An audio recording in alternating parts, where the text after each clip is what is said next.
Hello and welcome to the latest Royal Roundup from TalkTV. So pop the kettle on, this is the Royal Tea. I'm Sarah Hewson.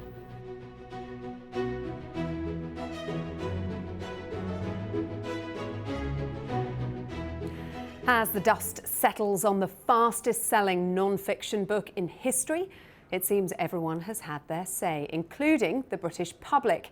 And the latest popularity polls do not look good for Prince Harry. Joining me today are royal commentator and TalkTV regular Afua Hagan, former press secretary to the Queen and King Charles, Dickie Arbiter, and TalkTV host Julia Hartley-Brewer. Now, first of all, I'd like to get everyone's overarching conclusions from reading the book. Dickie, I'll start with yours. I don't agree with the book. It is a good read, but then there's a good ghostwriter. I think this is Harry's alternative to therapy. And hopefully, in what he said, that he's got it out of his system, he'll move on and do what he said he was going to do and do sort of things on the charity front rather than rubbishing his family. Afua? I agree with you, Dickie. I think it's a great read. It's very well written. J.R. Mohinga is clearly a talented writer. There's some great stories in there. It's clear that Harry is well-travelled, has done everything, and is happy to tell us about it. And I really enjoyed reading it. What about you, Julia? I refuse to read it. I don't want the spare copy lying around the studio. I'm going to hand it out to someone on the street if I need to. I've read enough of the excerpts and the claims, but I think it's a top-up to his therapy, of which he's had far too much, in my view. Well, that is what my panel think. Here's what the public think. 41% of people in a new poll since the publication of the book believe that Harry released it to make money, and his and Meghan's approval ratings have dipped even further since the publication. Also, according to the polls, Princess Anne is now the most popular royal, marginally ahead of William and Kate. So it is clear who the public have sided with, isn't it? In this country, at least, Afua. Yeah, it does seem to be clear, doesn't it? I mean, I think when it comes to people saying that Prince Harry wrote this book to make money, well, of course he did. You know, writing a book is not easy. It takes a lot of time. And yes, you're going to do it to make money. He talks about his high security costs. Well, is it making money or is it his truth? I think it's both. I think it's both. You know, I think he wanted to get across his side of the story, and he felt the best way to do that was through a book, and he has to make money for his family. He's not going to write it for free. He doesn't have to make money for his family. He inherited 20 million from his mum. Well, he does need to make money for his family because he has quite high security costs. He keeps saying that it's very, very important for him to keep his family safe. That's paramount. And his security costs are upwards of £6 million a year. So he does need to make money. And he did that through writing this book and putting out what he feels is his version of the truth, is telling his side of the story. And, you know, yes, I think it will get people's backs up because they think that he shouldn't be lifting the iron curtain of what goes on in the royal family, you know, that he should be keeping it all secret. He's decided to do the opposite. It's totally up to him. But I also feel that, you know, if people don't want to read it, you know, they don't have to. It's not by force. They can just not engage in it. I'm heartily sick and tired of the Count and Countess of Montecito coming out with my truth. It's their side of the story, as you rightly say. But what is the real story? We're only hearing one side. We're not going to hear the other side. Well, I mean, Harry argues that we've heard the other side for all his life. Now he's putting it out. We haven't heard the other side. Yeah, there have been alleged leaks. But we haven't heard the other side. The other side is not going to respond because they're not going to contribute to the narrative, because what you end up with, well, if you deny something, a good reporter will say, well, what is the truth? And it's like a rolling stone gathering moss. It'll go on and on and on. He's written his story. Now he needs to do what he said he was going to do, move on. Hopefully he's purged his problems. What I did notice with the book is constant reference to mummy. He hasn't got that out of his system. Okay, his mother has been dead almost 26 years, and he was very close to her, and it's obviously affected him. But he's got to move on. He's got to move on if he wants his marriage to survive and his children to actually have a father without him thinking about his past and about his problems. I think this man-child, we keep talking about this young man, he's 38 years old. I mean, you know, he's got children. On the security issue, which Afua touched on, that's the justifications for not doing all this for charity, but doing it for big sums of money, all these different multi-million He did donate some money to charity. A very tiny fraction of it, and again, that much money you can afford to. 1.5 million, Yeah, I I am of the view that actually he claims, again, I am of the view that actually, as a result, it's not his fault. He was born into the royal family, and he did serve in Afghanistan. Yes, he's flagged a lot of that up with that 25 Taliban kill reference in his book. I'm of the view that actually, as a taxpayer, I'm quite happy to pay for his security, because that I think comes to him. That is a need which he has, regardless of whether he's a working royal or not. But for me, the thing that just what I've got from the excerpts, and which, you know, it's been filleted, this book, by the media, has it not already, including on my show on TalkTV, is that this is just, it's the whinging and the moaning and the blame gaming, and this is the sort of attitude you'd expect from a 17-year-old, not from a 38-year-old, you know, married father of two, living the multi-millionaire lifestyle that most people would dream of having. He lost his mum, that's terrible. His parents got divorced, that's terrible. Living in the goldfish bowl of the royal family, I wouldn't wish it on my worst enemy. But, you know, when you look around at the people, you know, who are trying to get, you know, put the heating on, put food on the table, to worried about losing their home, whether they can't pay the rent or can't pay the mortgage, right now, I think it's embarrassing to have a multi-millionaire moaning. I do agree with you when you see the complaints about Nottingham Cottage. I just thought that showed someone out of touch, actually, given the current climate We that did we're have in. a bigger set of rooms. We were embarrassed and ashamed of our I IKEA. know Nottingham Cottage well. A colleague and friend of mine lived there. He was 6'4". He coped all right in it. Most people don't get given a free home. Yeah, but you know what? Sorry, what came out of it was his biggest mistake.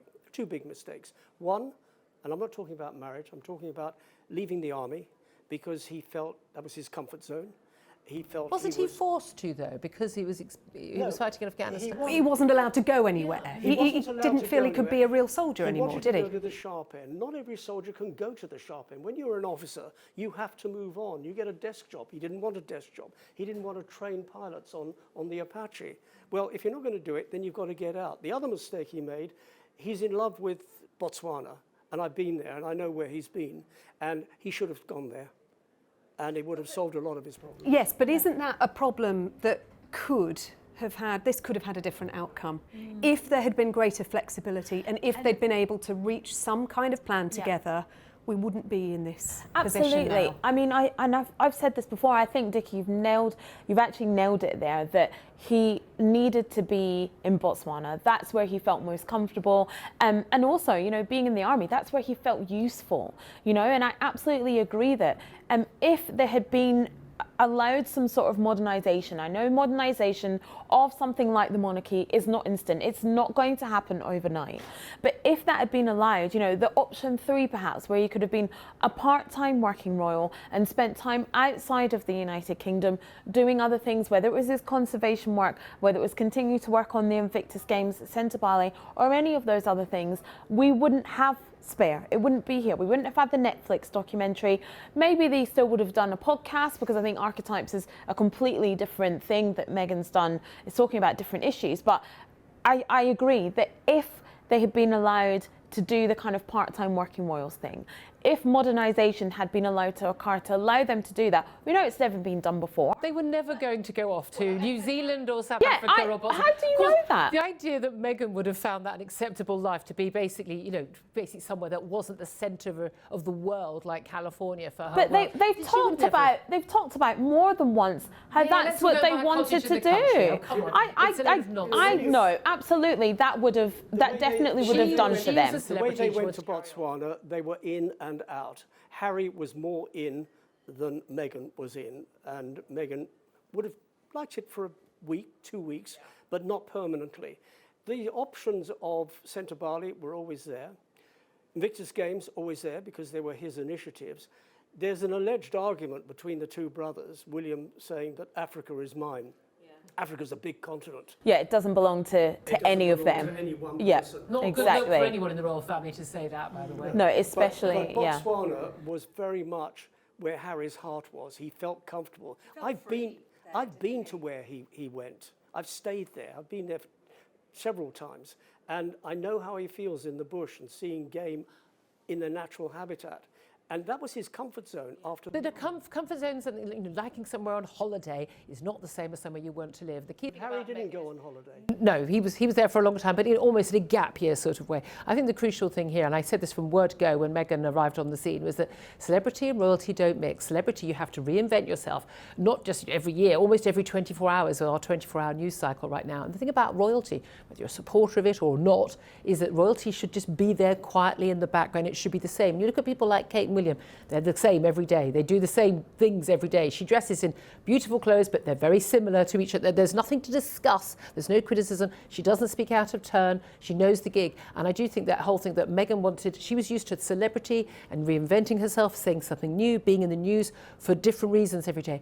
That doesn't work with royalty. It was never going to work. You raised the culture of celebrity, and actually watching the Stephen Colbert interview, that I see a massive shift in Harry there from Prince to celebrity, the way he was working the audience, the way in Like a which Hollywood he... actor, wasn't it? It was. It did feel like that, and joining in the skits and whatever else.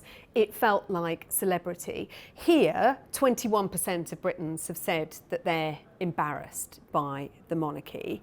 But I wonder what the feeling is in the United States, Afua, towards him, because you can see in the interviews a real difference to the way he plays them, whether it's a British audience or an American audience. Absolutely, and he's probably been advised by, you know, all the people he's got around him of how to do that, and he's doing it very well. You know, you've said there, the interview with Tom Bradbury on Sunday night was very different from Stephen Colbert on Tuesday. It wasn't as exciting, I'll give you that. It was more considered and sober, Yeah, I and would say. Well, there wasn't any tequila for a start. And it felt like it was weeks apart almost, you know, even though it was only a couple of days, but it felt like it was worlds apart. And you're right, that he does seem like he's coming across more of a celebrity to fit with that American audience, to try and capture their hearts, as it were. But I think And there were veterans in the audience as well who were cheering for him. There was a lot of support. They were chanting his name and all that kind of stuff. And I do think it will be interesting when we get the American polls to see how their popularity has fared, especially after the release of the book, which has done very well there as well. It will be interesting to see in the polls how they've done, and I think their popularity will probably be higher there than it is here. But I understand it is going down, as it has done here, and I think that's not too surprising, because it's very interesting how the one thing that Harry was sensible enough not to do was not to ever, at any point, to criticise the Queen. But he's, criticised, the late Queen, the current King, the current Queen consort, and I think there are a lot of people who are actually really very unhappy about that and just how tacky it is. I think in context, reading the whole book, he's actually more nuanced towards his father, the king. There is a lot of affection and warmth there, more than you would necessarily get out from the excerpts. But with the excerpts, one of the things that Harry did say, didn't he, on the Stephen Colbert interview, was how dangerous it was, that this line about killing 25 Taliban had been taken as if he was boasting about it. But you think it was taken out of context and spun? He wasn't boasting about it, and when you read it in context, what he was wrong in doing, and a bit insensitive, no, not a bit, properly as insensitive, was calling the Taliban chess pieces. But he said he had to think of them like that. Well, he didn't have to. He could think about it, but he didn't have to write about it. But he was not boasting. He was just stating a point of fact. They were there for a war. He did an interview at the end of his operation, just before he was ferried out, and the interviewer was amazed that he'd actually killed people. Well, what was he there for? But that's an interesting point, isn't it, Dickie? Because that story was already out there 10 years ago. Him giving the actual number, there wasn't it? It was the number, but newspapers that portrayed him as a hero back then have now criticised. I still think he's a hero. I wish he'd killed 250. I wish he'd killed 2,500. Every Taliban fighter who's dead is a good thing, in my view. I was very clear on my show today. I don't think he's boasting. I think that's the wrong word. He was explaining. But it was military personnel, it was retired military personnel who were the ones who were critical of him, not the media. But this is the problem with lots of the excerpts that have come out from the book, they're taken out of context. And context is everything when it comes to reading a piece like this before you can really form a proper opinion. You're absolutely right that all the bits where he's talking about being in the theatre of war are quite a hard read, you know? And he wasn't boasting about it in any way, shape or form. He was telling us what it's like to be on the ground and in that moment. And you know, there has been a few veterans who have come out and said, look, it is cathartic for us to talk about, I hate to use this phrase, but our kill number of how many people we have killed. And that is part of and the Harry talked about that in the Late Show that interview, didn't he? Having to be honest and open about it, and hoping that in doing that he would prevent another veteran suicide. But he made his family more of a target. He made the Invictus Games a target. And if he's so worried about his security, he wouldn't have done that. And the Invictus Games, of course, his greatest legacy. Is that legacy now tarnished, Dickie? That remains to be seen. The Invictus Games was a great initiative by him. He developed it through watching the Warrior Games several years ago.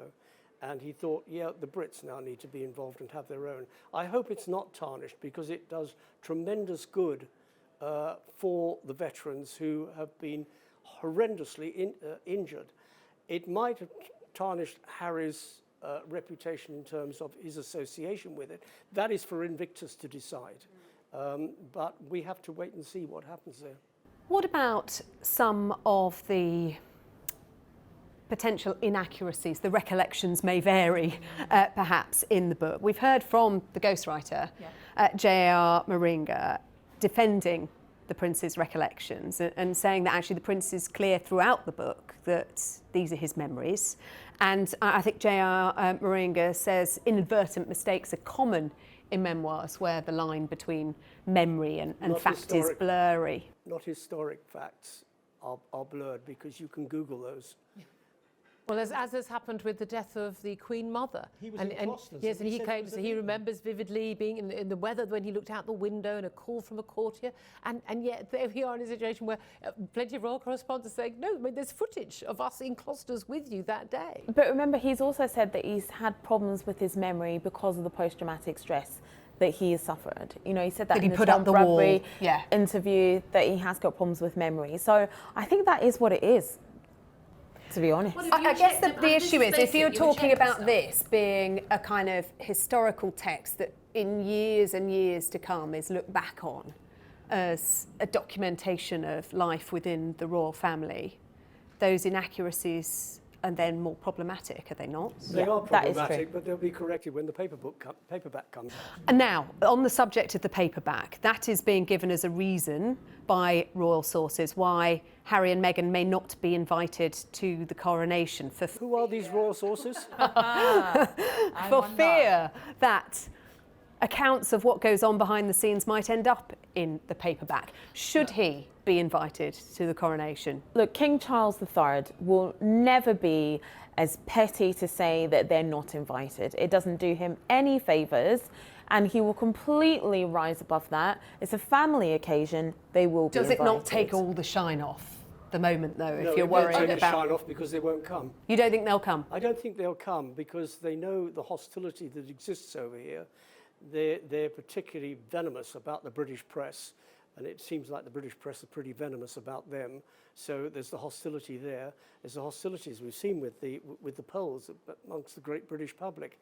I don't think they will come, but the King will extend an invitation. It's his son, after all. Blood is thicker than water. I think King Charles is that petty, but he would know not to do it, and they will be invited. But I also do think that they will come. Well, I wonder because of the brand. But no, the King. Yeah, that's the thing. Who are they? I mean, who are they if they're not related to the royals? And I'm sorry, with all due respect, I've been watching Suits. I mean, you know, she was not a world-famous actress.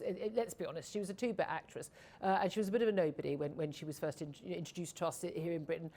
They need to have that association with the crown, but I think, again, they'll be put on those sort of pews at the back, and they won't have a like the role. Queen's funeral. Yeah. Yeah. And if you want to try and upstage the Queen's funeral, try and upstage the King's coronation, woe betide you with the British public. I don't think they'll come with the intention to do that because it doesn't serve them to do that at all in any way. I think they will come, but I think they'll come and just quietly go about their business like they did during the Queen's funeral. I think it will be up to the media to make sure that the focus stays on King Charles and Queen Camilla. No, it's their job to not do anything that's newsworthy.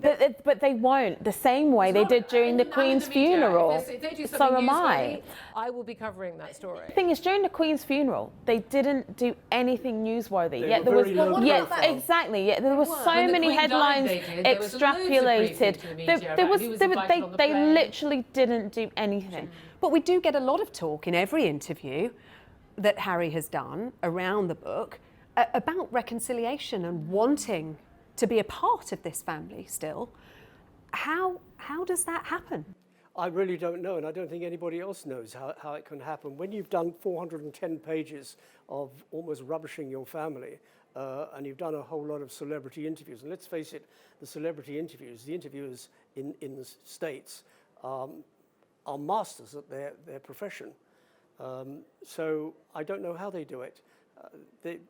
Are they going to come cap in hand, heads bowed, say sorry? They're asking for an apology from the family. I can't see that happening anytime soon. I don't see it happening unless or until they divorce. Wow. Okay. We have King Charles out on engagement today. We've got William and Kate out on an engagement today as well, getting on with business. Does that approach and this saying nothing, is that working, Afua? It works for the moment. It works for them for the moment. I don't know how long it will work for, but I think they're going to keep with this strategy and keep going down this road of saying nothing, of don't replying, don't acknowledge it, and just keep on doing what we're doing. The royals are not going to blink first, because as soon as you start referencing something in that book, the reporter will say, okay, well then what did happen? Then we're at stalemate though, aren't Then we? we're at But stalemate. they do the briefings. Of course there are briefings from palace sources, and a lot of those will be on a nod and a wink from the actual royals involved. But let's not pretend that doesn't happen. Harry was right about that. How do you know? Because I know the reporters who speak to them. Dickie, you were one of those palace press people. Did you brief? We briefed when it came to finance. We briefed when it came to a big event. We briefed on royal tours and what was happening. But if someone called you up and said, I've got a story, Yeah. gives you your story, how much are you going to brief them, or how Okay, much are you steering them away? I'll give you an example. In the 90s, a newspaper phoned and said, oh, we've got some letters written by Sir Tim Lawrence, who then was not Sir Tim, but he was... Captain? I think he was captain at the time, written to the Princess Royal, to Princess Anne, and we're going to publish them. And I said, well, you publish them and we'll go for you, hammer and tongs, and you might not survive the costs. Did they publish them? No. But that would be an invasion of personal privacy. It would be an invasion. They alluded to them, but they didn't publish. Meghan's letter was published though, wasn't it? That is all we've got time for this week. And my thanks to Afua, Dickie and Julia. We will be back next week with all of the latest on the royal family. We hope you can join us again then. We'll see you soon.